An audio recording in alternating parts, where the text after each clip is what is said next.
Hello, guys, and welcome back.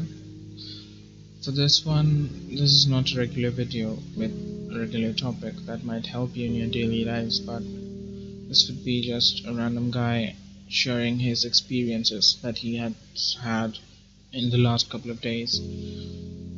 So, I would just like to share my views, my experiences, that bitter taste of loss that I've recently had. For the most part of my life, I've never been attached to anybody so deeply except my parents because my father was in Navy and we had to stay in distant lands and foreign lands with complete strangers all around us. And I've grown very introverted type because I'm scared of people. I'm scared of the different kind of people we meet every day. There are who have different views, different thoughts.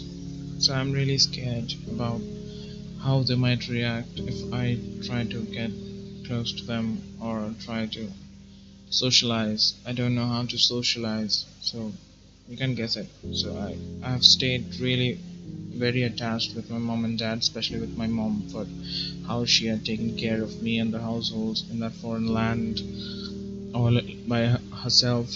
When dad wasn't around, he had to be on his duty, and I was young and fussy about everything and I wouldn't understand, and she was all alone.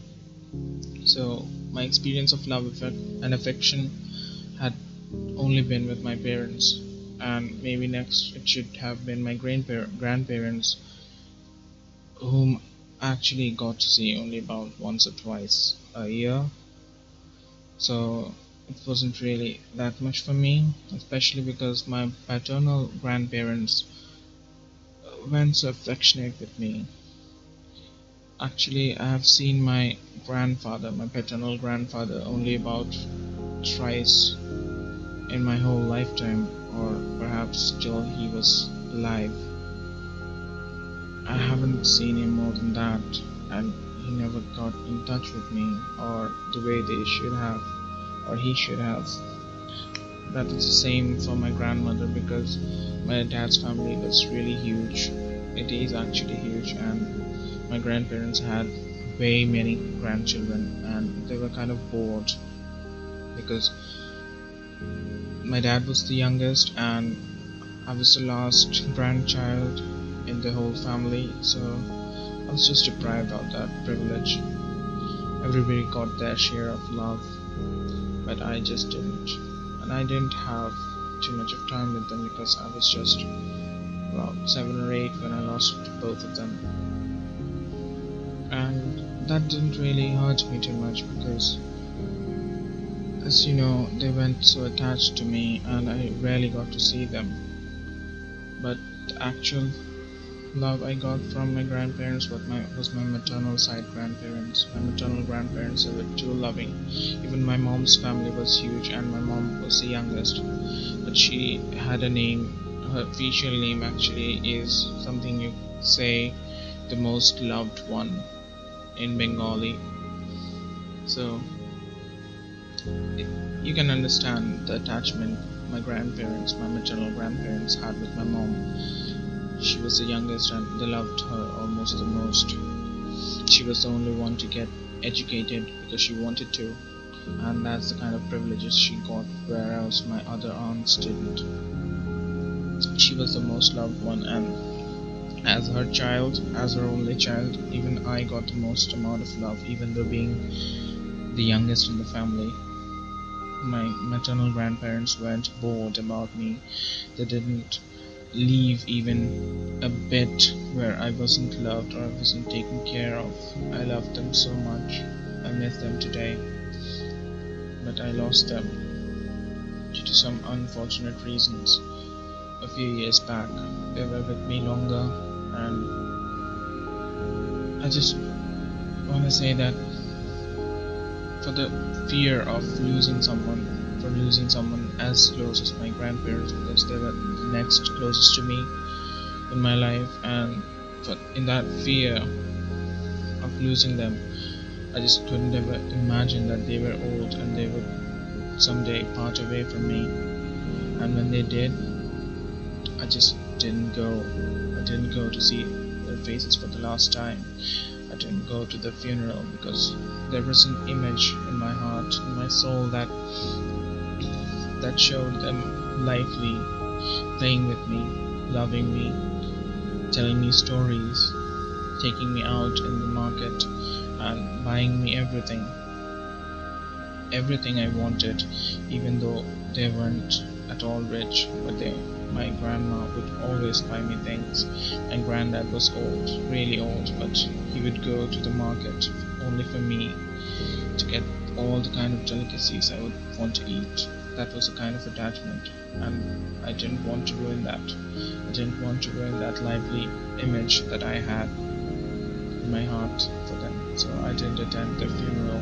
I didn't go to see them for the last time because they're still alive there in my heart. But as it is said that life teaches you everything, no matter how much you avoid something, anything, you have to learn that.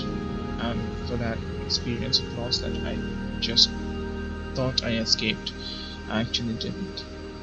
And this is where this part comes in, that just about a few days ago in my college I got a kitten, sweet little kitten whose sibling and mother were no more, and from the very first sight I knew I had to save her. I with my best friend Jake, we took her.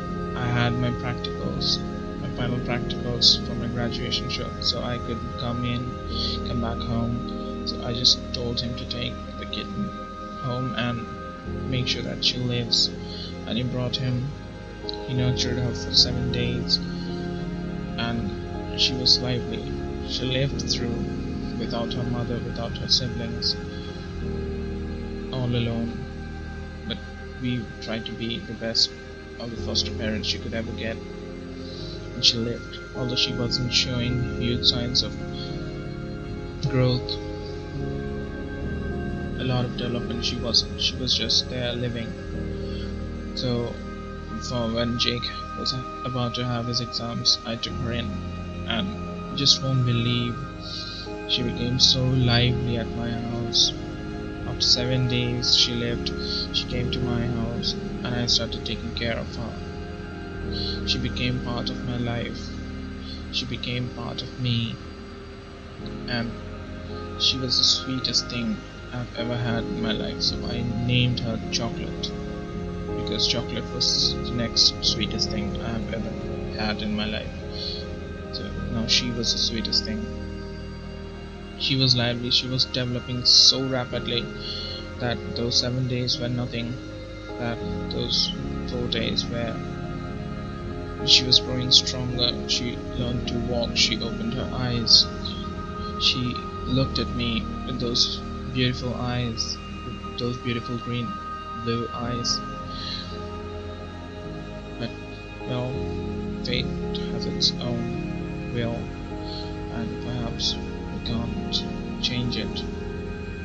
And one unfortunate night, at the end of the third night, she fell ill.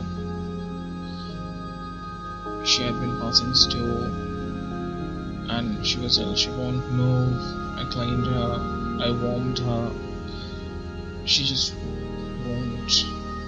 She just won't respond, and I was so damn scared that I was literally crying in the middle of the night. It was about 1 or 2 at night or morning. I was crying there, holding her in my arms. She was showing the slightest movements that I cannot expect from such a lively little kitten. And fortunately she survived the night, and the next day I rushed her to the vet. And we have such unfortunate areas here that even the only vet available here is scared, or I don't know what. He just said he can't do anything, and he just told me to give her water, sugar and salt water, or saline water to her, for if she lives I might take her the next day to him again, although I know he can't do anything. He was just so sure that she won't survive. unfortunately she didn't. That very afternoon, she was getting slower and slower. She just showed lesser signs of life, and slowly she just washed away in my palms, in my lap. This was the first experience of losing someone so close to me. Those 4 days were like years with her. I'd fed her, I've kept her to as close to me as possible, as much as possible. I couldn't see her cry. Whenever I left her alone, she would cry for me, and she would just want to come to me because whenever I took her in my lap, she would just calm down and just fall asleep in my palm, there in the warmth, feeling my heartbeat, and I could feel her purring. She was so lively, she was so naughty, and yet fate just snatched her away from me. She didn't want to go. She was keeping on yawning as big as she could, and finally, the final yawn, the final breath she took, she just passed away in my arms. This was the first experience of loss I've had, and from my experience, I would only like to say one thing to you guys, that no matter what you do, no matter how much you fight with anybody, no matter how much you hate anyone from your family, remember that when they pass away, when they go away, the feeling of loss would be tremendously sad. It would be unbearable. Just like I lost my chocolate, that feeling was unbearable. I just couldn't think I would live. I could live without her.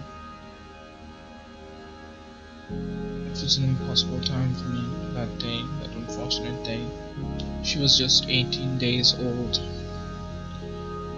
So I would just like to ask you guys, please take care of your family members, your siblings, your pets, your mom, dad, no matter how old they are, no matter how much they fight with you, no matter what, you will just understand when you lose someone. That's when you understand the preciousness of that person in your life, no matter your sibling, your parents, or your pets.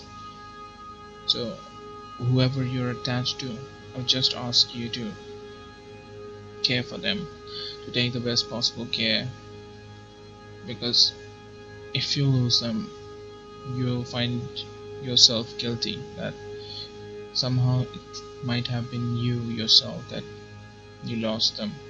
You could have done better things, you could have done the other way, that they might have survived. But fate will have its own turns, and we can't change it. We know that. So, guys, that's all. I just wanted to share my grief with you because it is said that grief subsides when shared. So, thank you guys for watching, for being with me, and I'll come to you with a great topic next time with my videos. I hope you'll like my next video. Thank you.